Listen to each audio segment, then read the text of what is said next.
Well, hello, hello, and welcome again to another wonderful, ever so deep chat about life. And today we're going to talk about circles, sort of. Um, I have no idea. Never know how old anybody is who's watching at any given time. But I talk to a lot of people and at different ages. And what I say to people is, you'll notice that I'm a big guy who talk about paths, following our path, getting a feel, a sense for this map of our soul, where we are, what are our next steps. And part of this whole thing and making peace with our path is this sort of idea of going, well, there's two ways to look at things. Sort of the roller coaster of going up and down.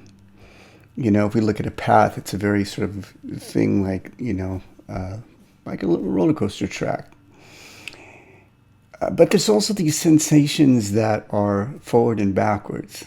So up and down sometimes don't feel like we're on a roller coaster ride or going up and down. Sometimes they give us the sensations of either, well, I guess moving forward, they always feel like we're either moving forward or moving forward going down. But then we have these sensations of moving backwards.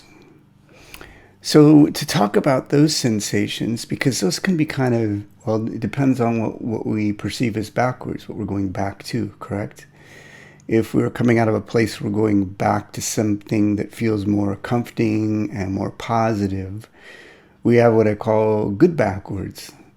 And then if we're going back to something that's kind of scary or maybe it's an unresolved trauma of some sorts, it's a different story.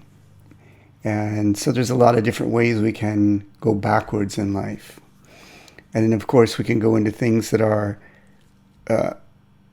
sort of backwards in the sense of our sensation of life, meaning don't feel like good things at all. And they're sort of new and unexpected and incredibly challenging.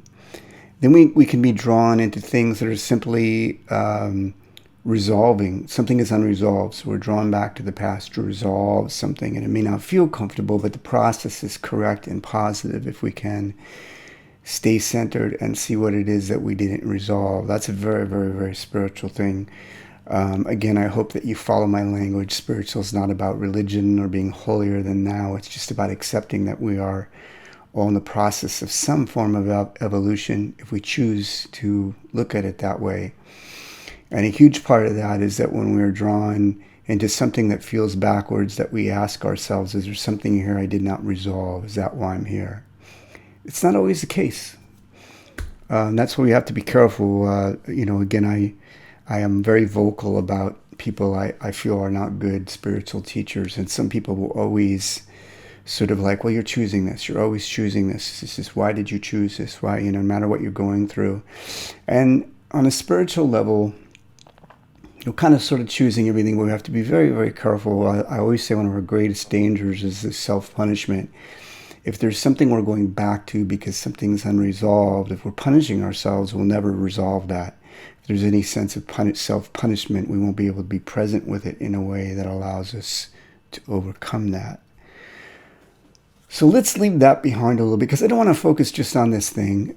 You'll get that when you get that. Maybe, I've got a much bigger discussions where I talk to all this stuff as part of my Welcome to Life course. And, but I want to talk a little bit bigger picture just about that sensation, and I want to return to this idea of circles. Anybody who's older understands that life becomes more and more a thing of circles, walking in circles. Why? Because we come into life and we have all these new experiences and we check off the boxes and slowly but surely we start to realize things become more familiar. Like, I know you. I've been here before, been through this before. And then we experience something new, we check that off, and then that's not new anymore. And by the time we get to a certain age, it's all very, very familiar. And often the things that aren't familiar, we're kind of like, I don't want to know about that anyway. Because we sort of, lack of a better word, we find our circles. That's what allows us to sustain a sense of sanity, society that now we know we all end up walking in circles, but they're kind of familiar circles that we know of. And if you walk in a circle, you'll find it's kind of like walking around a clock dial. You have this moments of walking in circles. You feel like, oh, I remember this. This is that sensation of moving forward and accomplishing and my whatever. And then we get to a point of the circle where it feels like we're returning. And it can feel like we're going backwards. And we are kind of going backwards. And that sensation can sometimes feel like, oh no, how do we go again? How do I get here? I'm going backwards. How do we end up going backwards? Well, we need to take a deep breath and we need to understand what this whole thing of circles is again. And what's the difference between us comfortably walking in circles and freaking out walking in circles? And a large part of this is this whole self-evolution thing. What we'll find out is this wiser we have been about creating our lives over the course of time. Another reason, if we're younger, don't worry about it. Relax. This is a work in progress. Your job is to create good circles, and it takes a long time to do that, and you shouldn't be afraid of that. This is what your life's work is, to create circles that you enjoy walking in. And the goods you celebrate and the bads, you're like, I get it. I've been here. I know what this is. I know how to deal with these. Let's do this. And and you're all right with it. And you find a way. So we're all in that process, which tells us again when feels like things are going backwards in our circle in a way that's throwing us in a loop. It means we haven't yet found our right circle. It means we're still struggling in the circle that we're in, that the backwards part of our circle is we're not at peace with. It either takes us too low for who we are and who we become, or we're still at war with it. We're still fighting the notion of backwards. We're still too vulnerable in our backward states. And, as always, when we're younger, these are just things we do and we look at and we go, hey, a lot of times it's our position in the world and all these things that are going on around us that affect that. And we just take notes and we say, great, over time, I've got to figure out how to fix this. When we get to a certain age, like my age, and we're feeling these things, the circles that we've created are not the right circles yet. I hate to use the word failed, but we haven't succeeded yet in creating circles that allow us to move a bit backwards, and maybe a lot backwards, and just kind of hang on, take a deep breath, resolve things, and let the circle come back around again. For whatever reason, we're still in a place where that whole motion of going backwards takes us somewhere that we're very scared of. We don't know how to manage. We don't have the tools to manage or the position to manage. What do? We just go, okay, that's what's not working here. That's what is, and then of course it's easy to go through the whole thing of how did I get here? Where did I screw up? But at the end of the day, all that does no good. We just have to get, for lack of better words, back with the program. What is that circle that we create for ourselves? And it can be very, very, that is a process. Sometimes we know. Sometimes, oh, I know what it is. I just didn't have the courage to make that happen.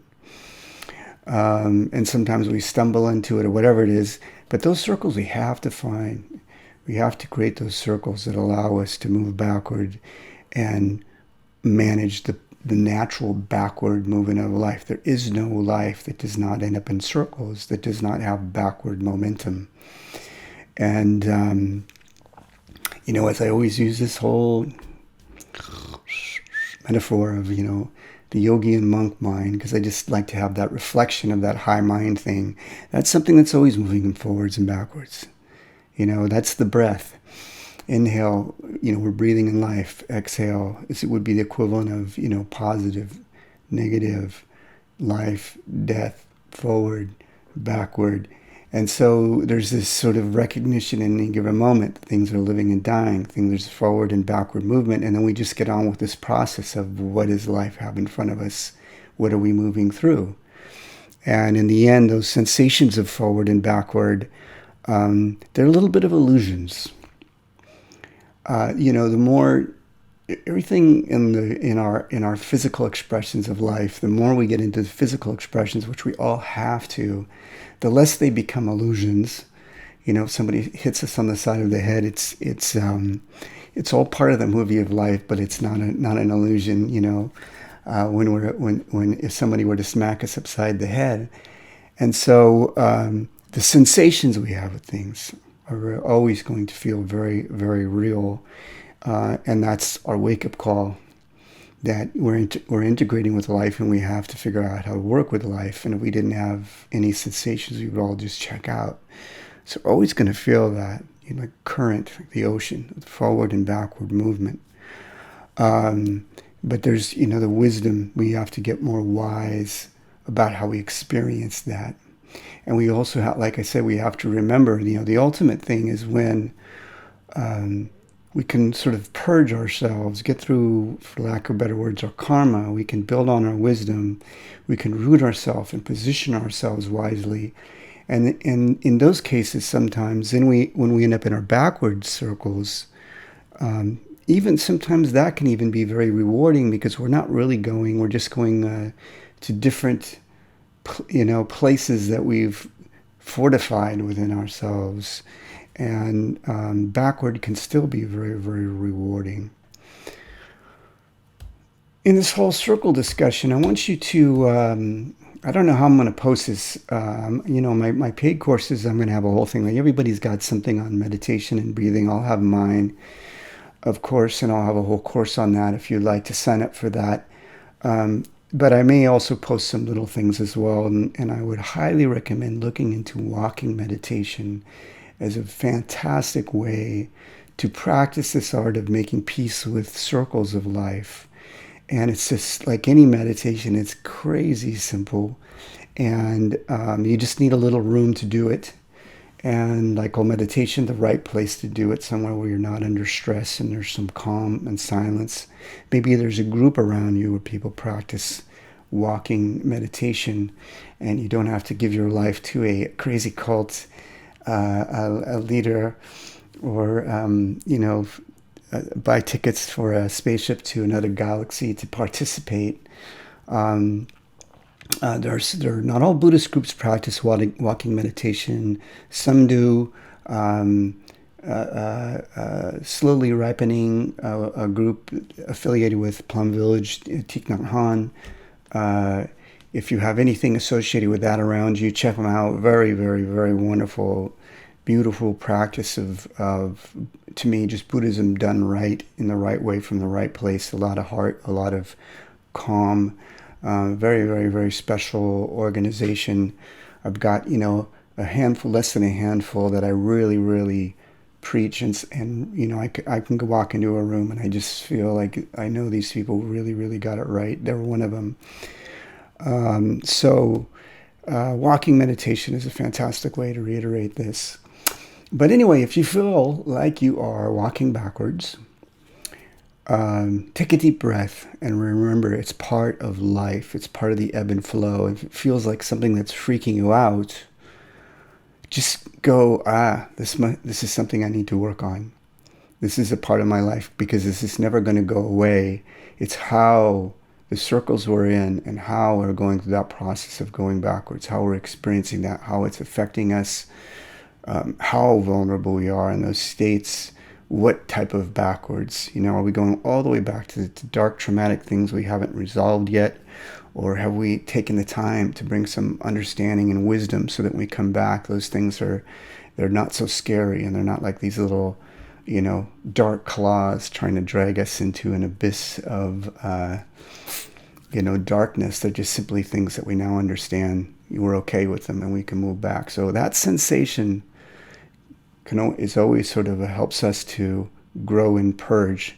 And it can be some of our most challenging times to test us in the most profound of ways. But without those, how would we become the people we need to become to live this life? How would we become the people capable of walking in wiser and more rewarding and maintainable circles? So with that, Love, strength, and wisdom to you.